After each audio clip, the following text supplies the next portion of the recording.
ഡൽഹിയെക്കുറിച്ച് അന്താരാഷ്ട്ര തലത്തിലുള്ള ചർച്ച എന്താണ്? ലോകരാജാവ് എന്ന് വിശേഷിപ്പിക്കപ്പെടുന്ന അമേരിക്കയിലുള്ള ജനപ്രതിനിധികൾ ഡൽഹിയിൽ നടന്ന സംഭവത്തെക്കുറിച്ച് എന്താണ് പറഞ്ഞത്? അതിനു മുൻപ് ഡൽഹിയിൽ യഥാർത്ഥത്തിൽ എന്താണ് സംഭവിച്ചത്? അത് വെറും ഒരു കലാപമാണോ? ഒരു വെറും കലാപമായിട്ട് അതിനെ മാറ്റി നിർത്താൻ സാധിക്കുമോ? വിശേഷിപ്പിക്കാൻ സാധിക്കുമോ? അതൊരു കലാപമല്ല, മറിച്ച് ഒരു കൂട്ടർക്ക് നേരെയുള്ള ആക്രമണം, മുസ്ലിം വംശഹത്യ. അതാണ് പറയേണ്ടത്. ഡൽഹിയിൽ സംഭവിച്ചിട്ടുള്ളതും അത് തന്നെയാണ്.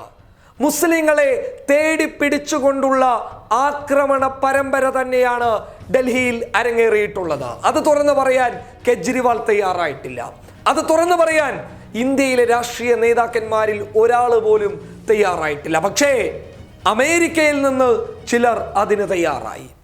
US സെനറ്റർ എലിസബത്ത് വാരൻ വളരെ വിശദമായി പറയുന്നുണ്ട്, ഡൽഹിയിൽ സംഭവിച്ചത് മുസ്ലിം വംശഹത്യയാണ്, മുസ്ലിങ്ങളെ വേട്ടയാടുകയാണ് ഡൽഹിയിൽ ഉണ്ടായിട്ടുള്ളതെന്ന് US സെനറ്റർ വളരെ വലിയ രീതിയിൽ തന്നെ എടുത്തു പറയുന്നുണ്ട്. അദ്ദേഹം ട്വീറ്റ് ചെയ്തിട്ടുണ്ട് വളരെ വിശദമായി തന്നെ ഡൽഹിയിലെ ആക്രമണ പരമ്പരകളെ. അതോടൊപ്പം തന്നെ അമേരിക്കയിലെ ജനപ്രതിനിധിയായിട്ടുള്ള പ്രമീള ജയപാൽ വളരെ വിശദമായി പറയുന്നുണ്ട്, ഇത് ഭരണകൂടത്തിന്റെ പരാജയമാണ്, മുസ്ലിങ്ങളെ വേട്ടയാടുന്ന ഒരു നീക്കമാണ് ഇത് എന്ന് പ്രമീള ജയപാലും എടുത്തു പറയുന്നുണ്ട്. അതോടൊപ്പം തന്നെ US കോൺഗ്രസ് പ്രതിനിധി അലൻ ലോവന്തൽ വളരെ വിശദമായി പറയുന്നു, ഇന്ത്യ ഒരു ജനാധിപത്യ രാജ്യമാണ്.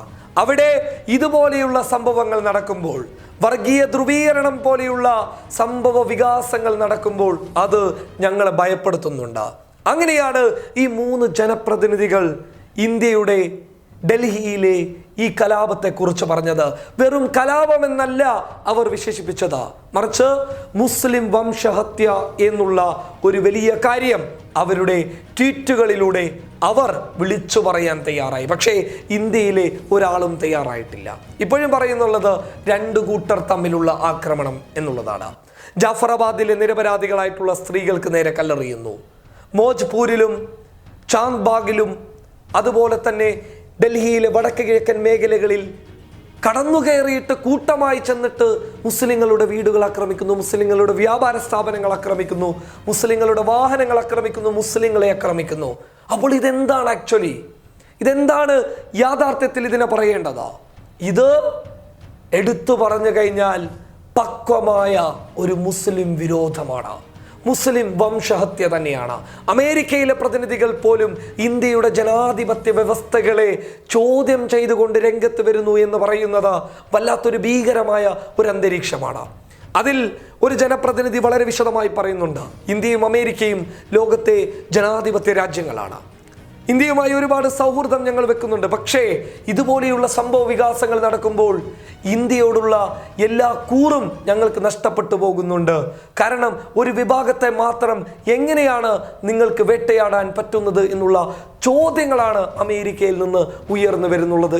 ഇത് ഇന്ത്യയെ സംബന്ധിച്ചിടത്തോളം വലിയൊരു അപമാനം തന്നെയാണ്. ലോകരാഷ്ട്രങ്ങൾക്കിടയിൽ ലോകത്തെ ഏറ്റവും വലിയ ജനാധിപത്യ രാജ്യം എന്നുള്ള ഒരു വലിയ പേര് കേട്ട നമ്മുടെ രാജ്യത്ത് ഇതുപോലെയുള്ള സംഭവ വികാസങ്ങൾ നടക്കുമ്പോൾ ഇന്ത്യയുടെ ജനാധിപത്യ വ്യവസ്ഥകളെപ്പോലും അന്താരാഷ്ട്ര തലത്തിൽ ചോദ്യം ചെയ്യപ്പെട്ടേക്കാവുന്ന ഒരവസ്ഥ വരും. അതായത് ഇന്ത്യ ജനാധിപത്യ രാജ്യമല്ല എന്നുള്ള കാഴ്ചപ്പാടിലേക്ക് കടന്നു പോകുന്ന ഒരു സാഹചര്യം ഉണ്ടാകും. കാരണം ഇതൊരു മുസ്ലിം വംശഹത്യ എന്നുള്ളതാണ്.